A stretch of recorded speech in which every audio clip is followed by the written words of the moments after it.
Hey everyone, Ben here at one of the most dangerous combos in iRacing, the Formula 3 at Monza. To survive it in one piece and get a decent finish, I'm going to need bags of speed and probably quite a bit of luck.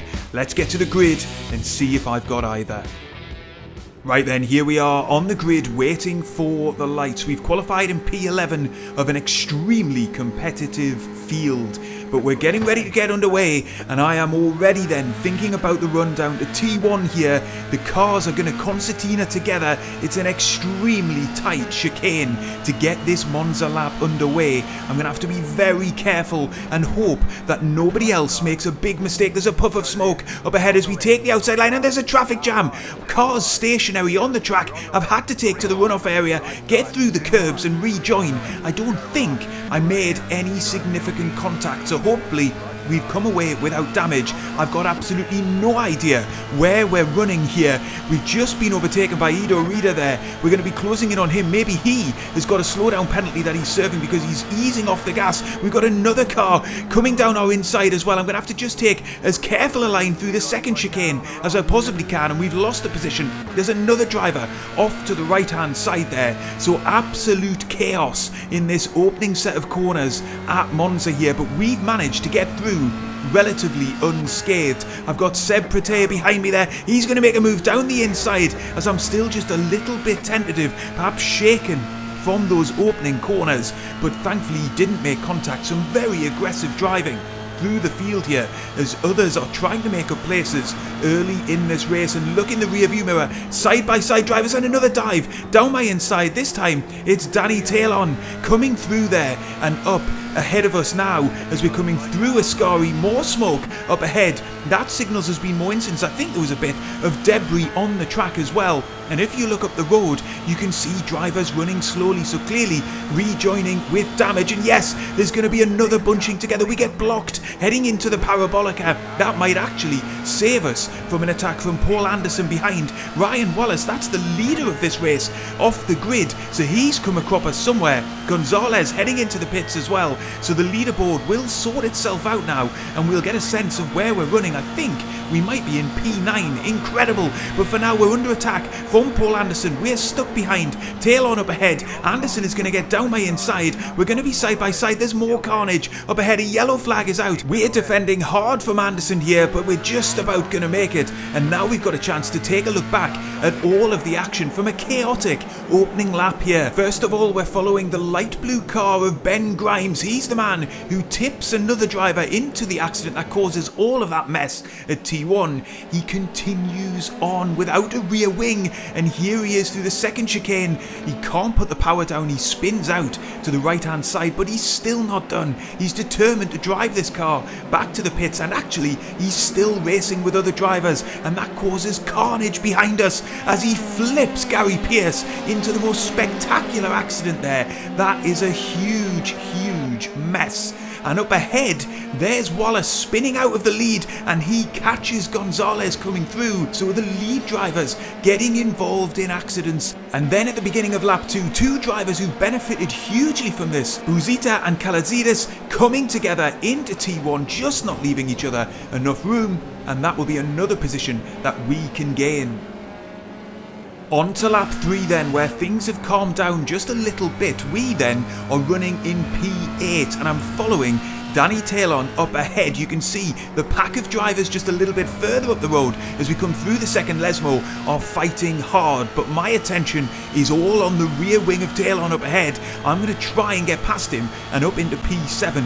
I'm relieved to say it doesn't feel like we're carrying any damage as we're around the outside heading into Ascari, but not enough room around there. I wasn't close enough to make the pass, but I'm piling the pressure on here, so it doesn't look as if I've got damage. I'm not sure if Taylon is carrying any damage, but right now it feels like I've got the quickest speed, so I want to get this move done as we're heading down towards the Parabolica to start lap 4. We're down the inside. I've got to spot the apex, give him room on the outside, not drift across his line, and it looks as if I've got that move done, but of course he is going to get the slipstream down the big start-finish straight.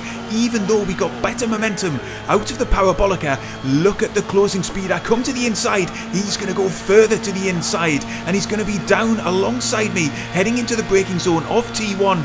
Look to the right hand side of the screen, he's a little bit later on the brakes as well, and I've got to concede the position there. I wasn't able to make the move stick. I've got to learn a lesson from that as we check it out on the replay. This is probably not the best time to execute a pass. I need to be a little bit more patient and line the move up into T1 so that he doesn't have the chance to come right back at me as we saw him do here. You can see it again, heading into the apex. He's clean past. I didn't fight it too hard. We're still very early in this race and we're sitting in a very good position, but I think we can get more out of this race. We rejoin then the live action on the same lap, heading through Ascari once more. Ignore the standings on the left hand side of the screen. We lost 7th position to Talon straight away at the beginning of this lap, but we are well within his draft once again, and this time just look at how I bleed off the throttle slightly to just remain in his slipstream. I'm not going to attempt the pass in the same position this time around. I'm going to try it into T1. The question is, can I carry enough momentum through Parabolica to set the move up? And you can see up ahead we've got more drivers on track, so this could get congested pretty quickly. That's Busita up ahead of Talon, so in a sense we're getting a double dose of slipstream here. I come to the inside because I've clearly got overspeed on Talon. This is going to get very, very congested here. We think better of it. I didn't want to end up on the inside of 2 cars. We're still early in this race, but up ahead Busita's lost it and we're almost coming to a standstill to avoid him there. Thankfully I didn't lock the brakes. We've lost a bunch of time. There was a huge accident in my rear view mirror and we're now coming under pressure from the driver behind. That's Monemius, and he's surely going to have the momentum to make this pass stick. So although again we've avoided picking up damage, we gained a position from the spinning car, we've lost it again straight away. But wow, that was heart in mouth stuff. I just took a judgment here not to follow through with the overtaking attempt, and perhaps that was the right thing to do because clearly drivers up ahead very, very stressed under pressure, and there you can see the big accident as drivers behind are just unsighted. This is running on board with Danny Talon to see just how much notice he had to react to this. He's able to squeeze on past. We rejoin the live action then on lap 5, and I am trying to squeeze back up onto the rear wing of Monemius up ahead and get that position back very, very quickly in this race so I can hopefully resume reeling in Danny Talon up ahead. He is broken clear. He lost a lot less time in that incident than I did, and actually so far in this race we have lost bags of time having to navigate different crashes and incidents so far in this race. It's a miracle we're running in the top 10 and we haven't picked up any damage. So I said at the outset we're going to need bags of speed and some luck. We've definitely had some luck so far, and talking of speed, we are speeding towards Monemius up ahead here because we're in his slipstream. We're going to have an opportunity here down to T1, a driver rejoining from pit lane, but we're going to be clear of him, and actually Monemius ducks out of the confrontation. He's quite happy to settle in behind me and just see what happens. He wasn't up for a side-by-side battle through T1.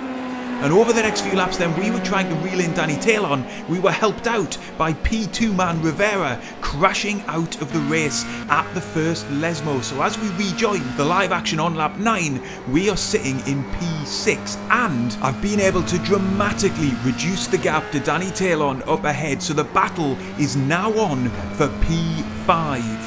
There's about a third of this race left then. We're nicely in the draft of Talon up ahead, so I don't need to rush this overtake, but I am keen to get past and not get held up and protect the gap I've got. So we're going to go down the inside into Ascari, but I'm not really attempting a pass here. I'm just seeing if I can frighten him into some kind of mistake, but he held it together very nicely there. I've lost a few tenths of a second, but we're going to close them straight back up here as we're still in his slipstream, and we haven't lost too much time to the drivers behind either from giving that a go. The next big opportunity is going to be into T1 as we start lap 10 of this 14 lap race. He's taken a much tighter line through Parabolica. I'm going to come to the right hand side of the track just to get back into the slipstream momentarily. He's now parked his car in the middle of the track. In fact, he's going to take the racing line, so he may well invite me here onto the inside line. We're closing in. We've topped out on the rev limiter, but we're going to be alongside into the braking zone. I'm going to to hold the car to the apex. We're side by side through the middle of the chicane.